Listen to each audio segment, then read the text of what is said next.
বিনিয়োগকারী বন্ধুরা, আসসালামু আলাইকুম। আশা করি আপনারা ভালো আছেন।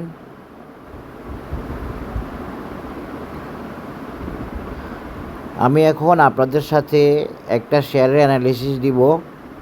শেয়ারটির নাম হচ্ছে মাগুরা প্লেক্স। এটার জন্য আমাকে দু একজনের রিকোয়েস্ট করছে, এই জন্যই আসলে মূলত দিচ্ছি। কয়েকজনের রিকোয়েস্ট করছে, কিন্তু এই শেয়ারটার আমার অ্যানালিসিস দেওয়া আছে লং টার্ম, সেটা আগে থেকে দেওয়া আছে, কিন্তু শেয়ারটা সেই টার্গেটে যায় নাই, না গিয়ে এতটুকু টপ করে এই টপে যায় নাই, এই টপ পর্যন্ত যায় নাই। অন্তত এই টপ যাওয়ার কথা ছিল কিন্তু যায় নাই।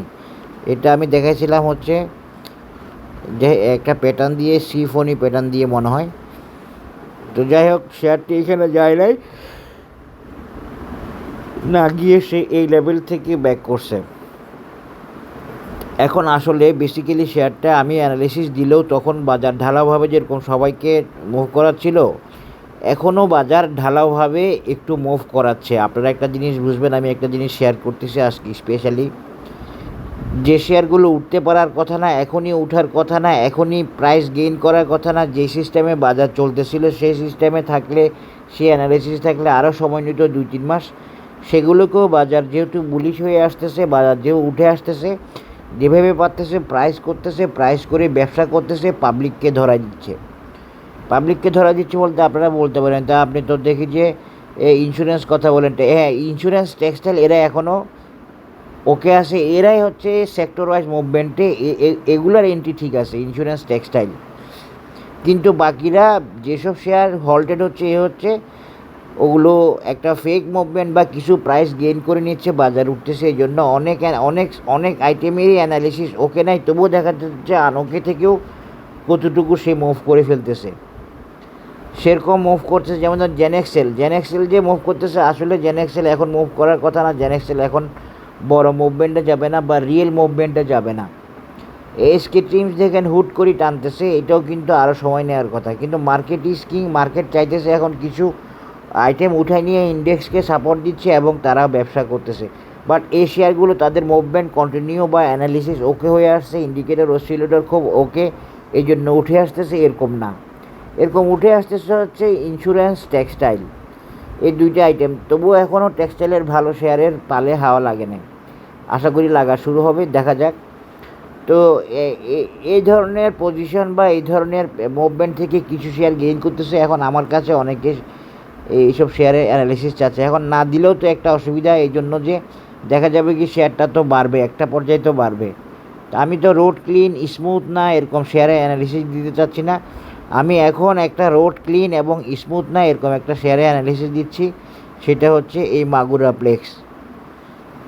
তো মাগুরা প্লেক্সের অ্যানালিসিস দিতে গিয়ে আমি এখন একটা ভিন্ন স্ট্র্যাটেজিতে দিব, টেকনিক্যাল কারণে এবং আমার অভিজ্ঞতা থেকে। সেটা হচ্ছে আমি মাগুরা প্লেক্সের অনলি এই লেভেল থেকে অ্যানালিসিসটা দিচ্ছি। এটা হচ্ছে একটা, আসেন এখন অ্যানালিসিসে চলে আসি মাগুরা প্লেক্সের। মাগুরা প্লেক্স কিন্তু টেকনিক্যালি ওকে না, আমি এই ধরনের শেয়ারের এখন অ্যানালিসিস দিই না কোনো শেয়ারের। কিন্তু হুট করে এই রিসেন্ট মুভমেন্টে দেখা যাচ্ছে অ্যাবনর্মাল পজিশন থেকে কিছু শেয়ার উঠে আসতে চাচ্ছে বা উঠে আসবে বলতেছে, কিন্তু আসলে পুরোপুরি উঠে আসার না, বা তারা উঠে আসতে পারবে না, তারা কন্টিনিউ করতে পারবে না, তারা স্মুথলি সামনে আগাতে পারবে না, যে কারেকশনের পরে আবার উঠে আসবে সেরকম করতে পারবে না, যেরকম ইন্স্যুরেন্স করতেছে, টেক্সটাইল করতেছে। দেখেন, আমি লাইফ ইন্স্যুরেন্সের অ্যানালিসিস পর্যন্ত এখন দিচ্ছি না, কারণ আমার বেসিস হচ্ছে যে আমি যে আপনাদের সাথে টেকনিক্যাল অ্যানালিসিস অফ সেক্টরের যে অ্যানালিসিসটা শেয়ার করছি, সেটা আল্লাহর রহমতে ফুললি ভ্যালিড আছে। বাট এই সেক্টরগুলো ওকে হতে হতে হতে হতে যে সময় নিচ্ছে, এই সময়ে কিছু কিছু মুভমেন্ট যে করার সেগুলো এখন করতেছে। বাট এগুলো দ্বারা এখনই সেক্টরগুলো ওকে হয়ে যায় না, সেক্টরগুলো মুভমেন্ট কনফার্ম করতে পারতেছে না। এই ইন্স্যুরেন্স নিয়ে 2 মাস আগে, 1 মাস আগেও তো কনফিউশনে ছিলাম। এখনও ইন্স্যুরেন্স পুরোপুরি এমএসিডি জিরো লাইনের উপরে উঠে আসে নাই মান্থলি চার্টে। তা আমার অ্যানালিসিসের বিষয়গুলো ভিন্ন, আমার ধারণাগুলো ভিন্ন, আমার দখলগুলো আমার মতো। তো সেই হিসেবে আমি এখন তো ঠিক করছিলাম আপনাদেরকে আনোকে শেয়ারে অ্যানালিসিস দিব না, এখন মাগুরা প্লেক্সের এইটা দিচ্ছি। এখন আপনারা বলতে পারেন, তাহলে আনোকে শেয়ারে অ্যানালিসিস কেন দিচ্ছেন? এই জন্য দিচ্ছে, আমি একটা মেজারমেন্ট করে নিয়েছি, মাগুরা প্লেক্স আগাইতে পারে, আগাইলে সে কতটুকু যেতে পারে। এই যে দেখেন, এইটুকু পর্যন্ত আমি দিব, আর কোনো অ্যানালাইসিস দিব না। দেখেন মাগুরা প্লেক্স যদি আমি দিই কত বড় ব্যাপার আছে, কত টপের ব্যাপার আছে। হ্যাঁ, আমার আগের অ্যানালিসিস তো অন্যরকম, কিন্তু আমি এখন শুধুমাত্র আপনাদের জন্য, আপনাদের রিকোয়েস্টে আমি এর বাইরে কোনো অ্যানালিসিসে যাইতে চাচ্ছি না। আমি লম্বা টার্গেট দেখাবো না। আগের লম্বা টার্গেটের মাগুরা প্লেক্স যায় নাই, বেশ কিছু শেয়ার যায় নাই, কারণ ওগুলো আসলে ফুললি ওকে হয়ে উঠে নাই। ঠিক সেরকম আপনারা দেখবেন জেনেক্সেল হয়তো আর 2-3 দিন পরেই অফ হয়ে যাবে। জেনেক্সেলের অ্যানালিসিসও আছে আমার কাছে, আমি দিচ্ছি না। তো জেনেক্সেলও এখন ওঠার কথা না। এসকে ট্রিমস হুট করে টান দিছে একদম অ্যাবনর্মালি। তো এগুলা বাজারের জন্য ভালো, অনেকে তাদের লস কাভার করতেছে, এইটাই আর কি বড় কথা।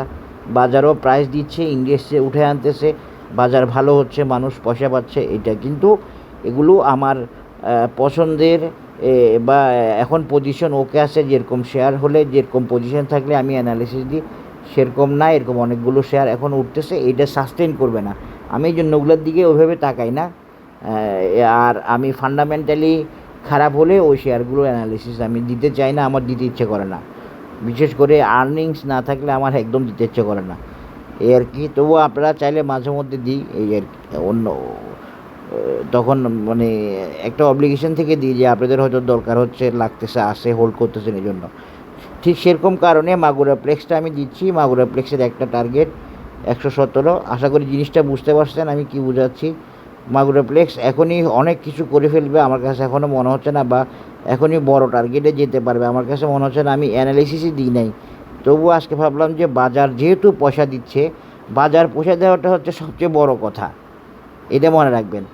বাজার পয়সা দিলে আপনাকে অ্যানালিসিস দিতে হবে, বাজার পয়সা দিলে আপনাকে বাই সেল করতে হবে। হ্যাঁ, ভুল অ্যানালিসিস দিলে আবার কী হবে, আপনি ধরা খেয়ে যাবেন।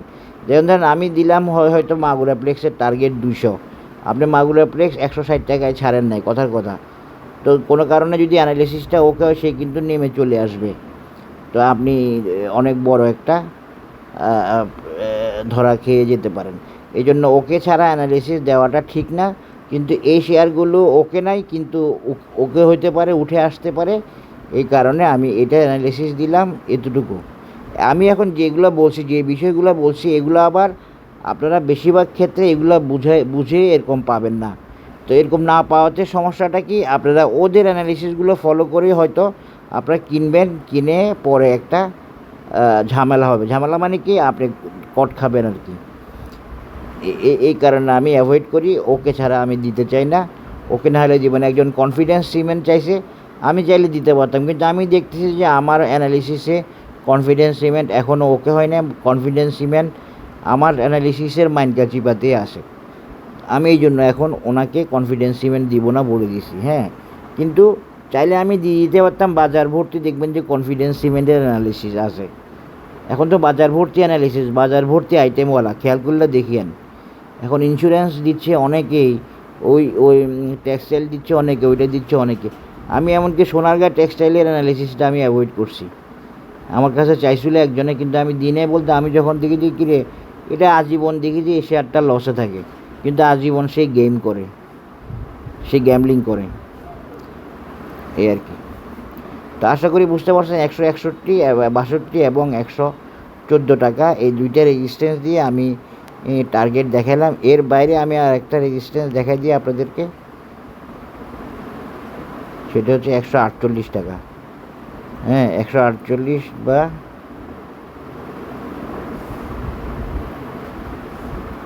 এই লেভেলটা,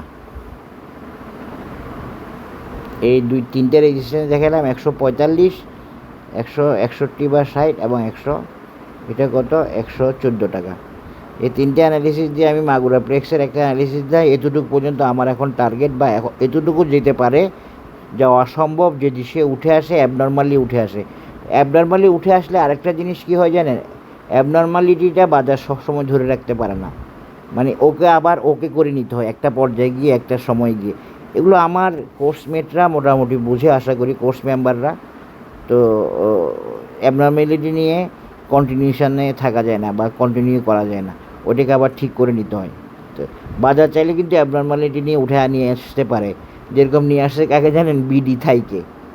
আমার কাছে এগুলার ডকুমেন্ট আছে, আমি এগুলো আবার আমার কোর্স মেম্বারদের সাথে শেয়ারও করি। কোথায় কোথায় প্রবলেম ছিল, এই প্রবলেমের পরে এও দেখেন এতটুকু উঠে আসছে, এভাবে উঠে আসছে বা এতটুকু উঠে আসছে, কিন্তু ওইটা কন্টিনিউশন হওয়া সম্ভব হবে না, লং টার্গেটে যেতে পারবে না। এখন যে লং টার্গেটে যেতে পারবে না, আপনার যারা নর্মাল অ্যানালিসিস দেয় তারা তো চার্ট দেখে এটা ধরতে পারবে না, ওরা লং টার্গেটে অ্যানালিসিস দিবে, তখন পাবলিকের অ্যানালিসিসের উপরে আস্থা যাবে গা, পাবলিক বিশ্বাস করবে না যে বাজার অ্যানালিসিস চলে। আশা করি বুঝতে পেরেছেন, সবাই ভালো থাকবেন। এখানে আর ডিটেলস কোনো আলোচনা করলাম না, একটা ক্লাসিক সি হর্স প্যাটার্ন দিয়ে দেখালাম, এটা আসলে শর্ট টার্ম অ্যানালিসিস। একটা টার্গেট 114, আর একটা টার্গেট 144-45, একটা টার্গেট 162। এখন এটা পার হয়ে যাবেই না, যেতেই পারবে না এরকম বলার সুযোগ নাই, এটা পার হয়ে গেলে আমি নতুন অ্যানালিসিস দিব। 162 এই লেভেলটা পার হয়ে গেলে, এটা মিট করলে দেন আমি নতুন অ্যানালিসিস দিব। সবাই ভালো থাকবেন, ধন্যবাদ।